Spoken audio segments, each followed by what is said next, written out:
Hello, welcome to my channel. My name is Brita Wallace, family and parent educator with Wallace Family Ministry.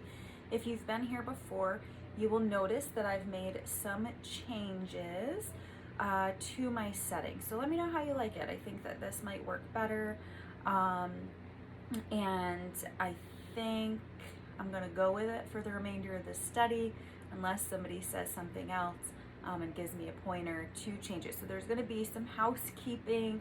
Perhaps there has been a little bit, but moving on to our study, we are on day 25 of the Love Dare for Parents, and we're going to hop right in.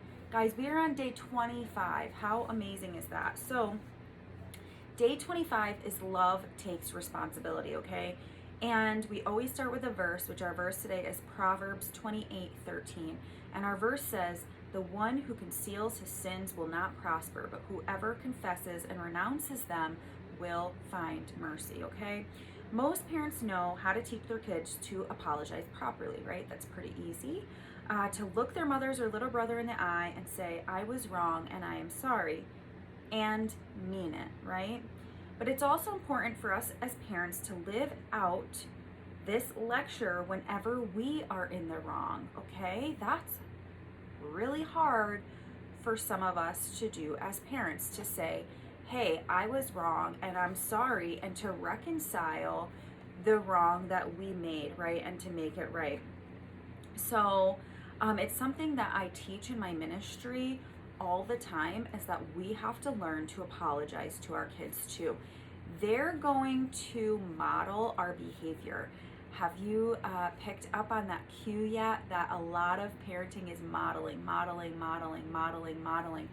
They're going to model our behavior. So if we're never able to apologize, if we're never able to admit when we're wrong, your children are most definitely going to struggle with that as well. Most likely. There is a very high chance that they will. There's a very small percentage of children who will not have that struggle, but in most cases they're going to have the same exact struggle, or they're going to have to work so hard to not be like that. Well, my parents never did this for me, so I'm going to work really hard to make sure that I do this. And they might not be sincere. They might have, it's very possible that they have internal emotional turmoil going on. So we want to make sure that we're modeling that good behavior.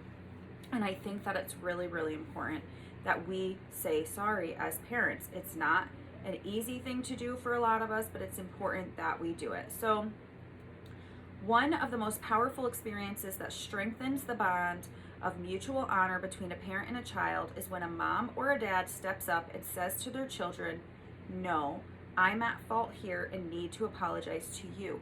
Will you please forgive me?" This may seem counterproductive to maintaining a child's respect, because that's what society has taught us for so long. But it's actually fundamental to guarding and growing it, okay? It makes them have respect for us more, right? Just think about when somebody apologizes and admits that they're wrong to you, and you're not fighting for that apology. You respect that person more. You're like, wow, like they came and they admitted that they're wrong, and I respect that and I forgive them in most cases. That's what we say, right? During your children's formative years, our children are slow to pick up on our flaws, okay?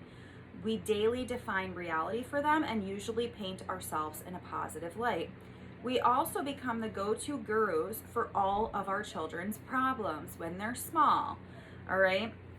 So as a result, they tend to put us on a pedestal and assume that we have it all together, and we have to not allow them to think that, because it's not true, and we have to let them see that we're human so that they have permission to be human as well. But then we stumble and we fall, okay? Time reveals our humanity, right? Our children start feeling the aftershocks of our sinfulness and inconsistency. Sometimes, for example, we're guilty of not thinking ahead. We cram too much into the day and kick out the very activity our child was counting on, right? So something that they really wanted to do with us, and we're saying, no, I don't have time for that because I'm too busy. And that's a really big issue in parenthood.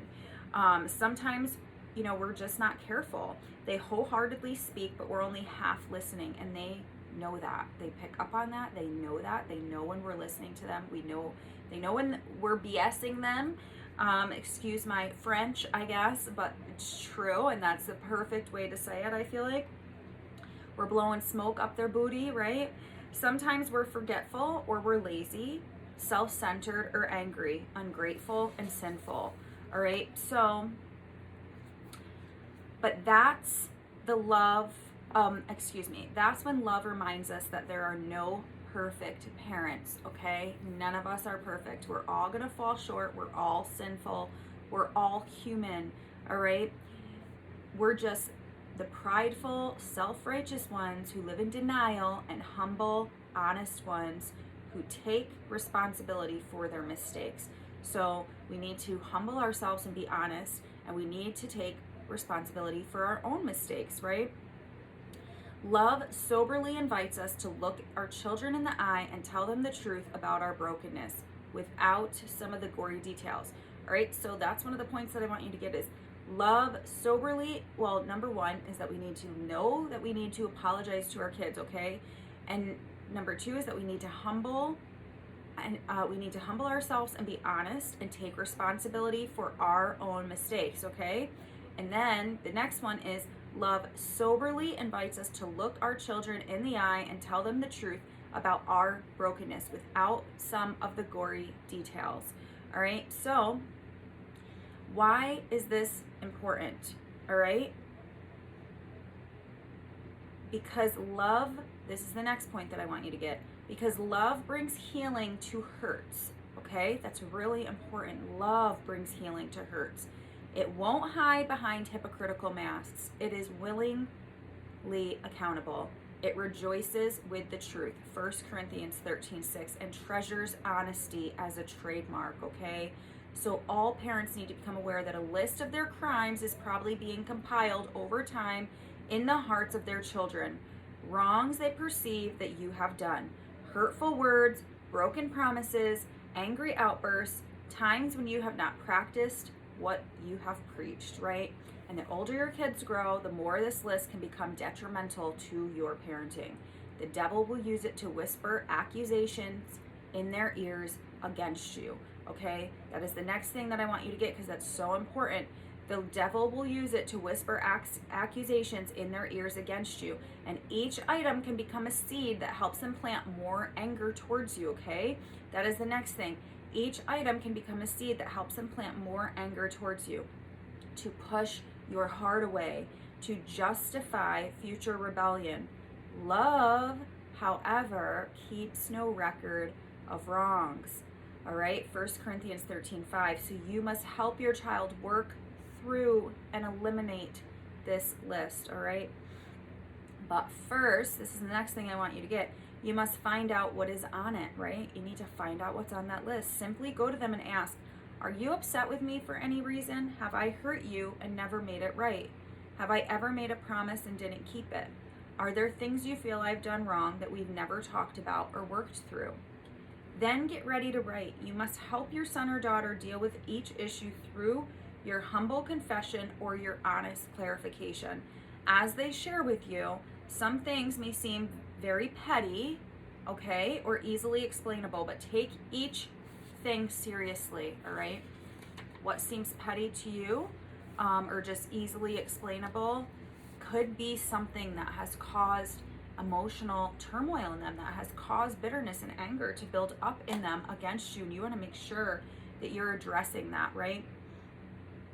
So instead of arguing over details, start by thanking them for their openness, all right? Thank you for being open, and then honestly apologize for anything they mentioned where you know you may have not done the right or loving thing.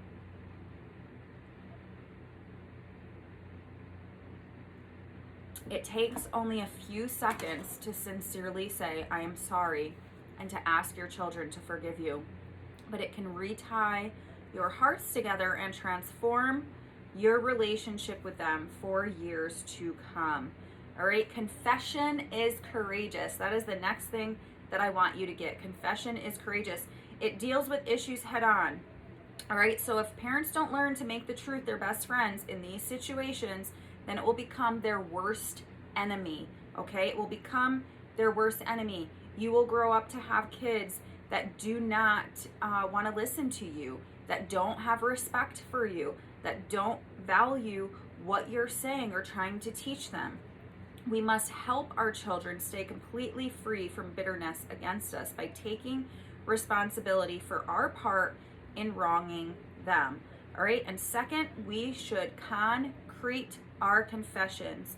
We must commit to exemplifying a life that lines up with our words. So be in integrity with ourselves and what we say, not only until the temperature in the house comes back down, but with ongoing prayerful dependence on God. We're not just confessing, we are changing, okay? And last, we should be careful to clarify any situations they mentioned where we were not actually in the wrong. This will help them clear their minds of doubts and worries they may have been harboring against us. So if we were not actually in the wrong, and they're mad about it, we need to clarify that, and we need to help them clear their minds of those doubts, okay, and worries, so that they're not harboring bad feelings against us. So the next thing that I want you to get is a wise parent must realign expectations with reality. It never hurts to say to our kids, I really want to be a good parent, but I make a lot of mistakes. I need God's forgiveness daily, and I will need yours daily too. If you ever feel I have wronged you in any way, please come to me so we can talk through it. By learning to show us mercy, our kids will develop the habit of being merciful. See how that works? See how that works? So in this way, we can help them learn firsthand how to cradle important but strained relationships in their hands and still hold them together. It's Forgiveness, the Home Improvement Edition. Isn't that nice? It's Forgiveness, the Home Improvement Edition. I love that. Well, I am going to just jump into the dare today. So ask God to help you model responsible love to your children, all right? Using the questions mentioned in this chapter, go to each child and ask if you have hurt or wronged them in any way. Be ready to listen and humbly apologize for anything you may have done wrong, or to clarify issues where they may have misunderstood your actions. That's not getting defensive, that's not arguing, that's not getting into this, well, you did this, so I did this, arguing. We want to make sure that we remain calm and we remain neutral, that we go into this with open eyes and listening ears and really understanding where they're coming from and really working to right the wrong or to clarify an issue where they may have misunderstood your action, okay? So that they're not harboring bitterness and anger and losing that respect, so you can regain their respect for you and clear their hearts of any of that bad juju that you don't want in there, right? So ask your children to forgive you and thank them for their honesty and compassion. Thank them. Make sure you say, thank you for being so open and honest with me. Thank you for being vulnerable with me. I know that this wasn't easy for you to do, and I appreciate your honesty and vulnerability. That's the best thing that we can do for our children, guys. So I thank you for coming in today to my channel, coming to visit, and I can't wait to see you next time. Let me know what you think about my new background. Make sure that you subscribe to my channel if you haven't already. Like me and share me with your friends. Take care and God bless.